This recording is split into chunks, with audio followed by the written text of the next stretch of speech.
When Walt Disney started Disneyland in 1955, the idea came from taking his kids to a park to have fun. According to Disney, he said, and I quote, "It started with me taking my two kids around to zoos and parks. While they were on the merry-go-round riding 40 times or something, I'd be sitting there trying to figure out what you could do that will be more imaginative. I got the idea for a three-dimensional thing that people could come and visit.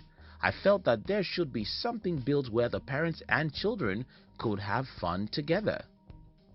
Earl Nightingale said, and I quote, "Everything begins with an idea." Also, according to Victor Hugo, there is one thing stronger than all the armies in the world, and that is an idea whose time has come. You see, the first step to discovering any business opportunity is coming up with an idea, which will be the basis or foundation for your business to grow.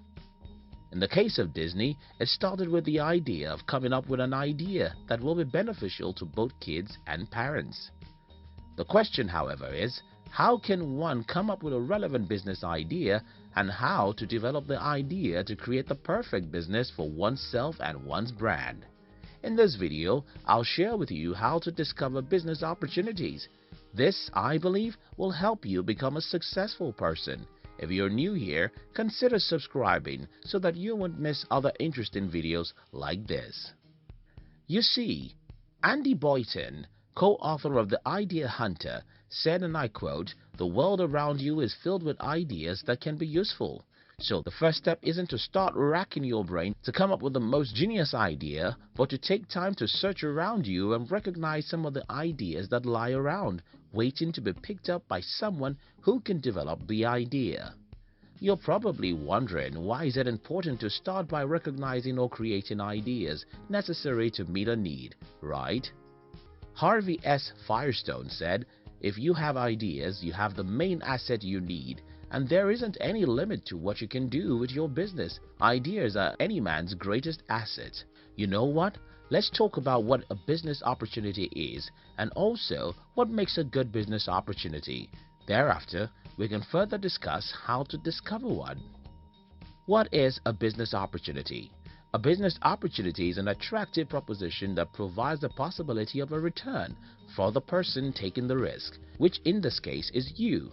This opportunity usually requires the provision of a product or service that is valuable to the buyer or the end user.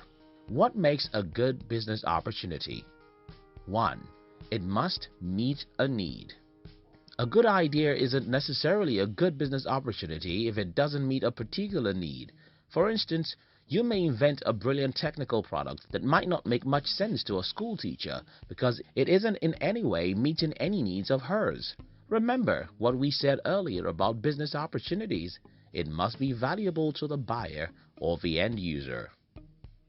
In the case where the need is already being met, you can come up with ways to meet it even better.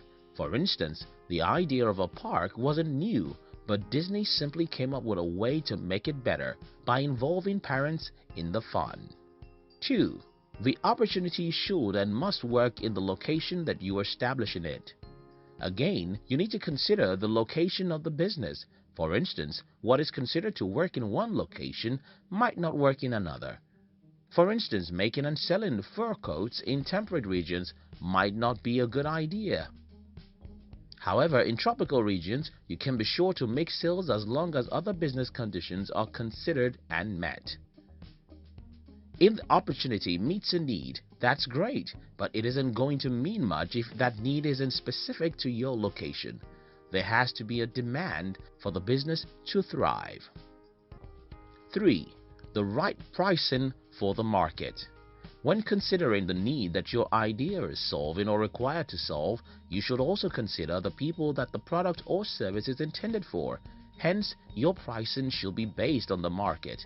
For instance, if your product is targeted towards helping the need of a low-income earner, then the product or service shouldn't be overpriced, but easily affordable for them. Ask yourself whether or not you can provide the product or service at the price the market can handle.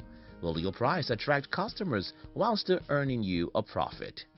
Now that we know what a good business opportunity should look like, how can we discover one?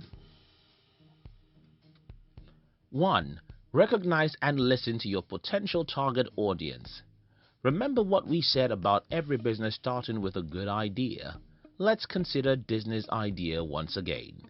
After that thought of making something that can be favorable to both parties, parents and kids, do you think he just replicated the things he had seen in other parks into his, or he had to come up with interesting things that can captivate the parents? Of course, he had to. In this situation, the parents were his target audience, not the kids. So coming up with fun things for the parents means he had to listen to his target audience by doing several types of research before eventually building Disneyland. Once he built Disneyland, he will spend days and nights in there, observing guests, ride operators, food servers, merchandise and custodial staff to find out what some of the challenges were, what people were complaining about, and they could make these things better. For instance, he was able to discover things like low ride capacity, congested walkways, traffic jams, and slow food service. If your business is going to thrive, then you need to learn to listen to your audience. After all, your goal is to serve them, not yourself. 2. Take a clue from your competitors. You see, there are so many companies out there that are probably doing what you are doing or what you want to do, which is why you need to identify what they are not doing but is equally valuable to your target audience. You can do a competitive analysis. Don't let it lead to competitive paralysis though, to see what other startups are doing and, more importantly, not doing. Doing this will help you recognize business opportunities that can expand your market reach and develop your products and services. 3. Understand the industry you are going into. Nothing speaks brand credibility and professionalism than showing your expertise in your industry. When you understand your industry, you know what is important and what is not. Mostly, you'll learn how to provide quality products or services that will match the industry standard. Remember, in the end, you are not the only person providing that particular product. There are a good number of people as well. Hence, the more recognized you are in the industry, the better your opportunities of expanding your market and sales in return. Summary: if you want to discover business opportunities, 1. Make sure your ideas meet people's needs. 2. Identify and listen to your potential clients and customers so that you can continue to serve them better, meeting their challenges in creative and impressive ways. 3. Do a competitive analysis and find out what your competitors aren't doing so that you can provide a much better solution for your customers. Good luck with your new or existing business. Thank you so much for watching our videos. Do you love to start your day with high energy? Then we invite you to join our new channel, which was designed to give you daily inspirational videos that will help you to become a high achiever. We call it Inspiration Tube. Look at the description box to join the Inspiration Tube. We love you.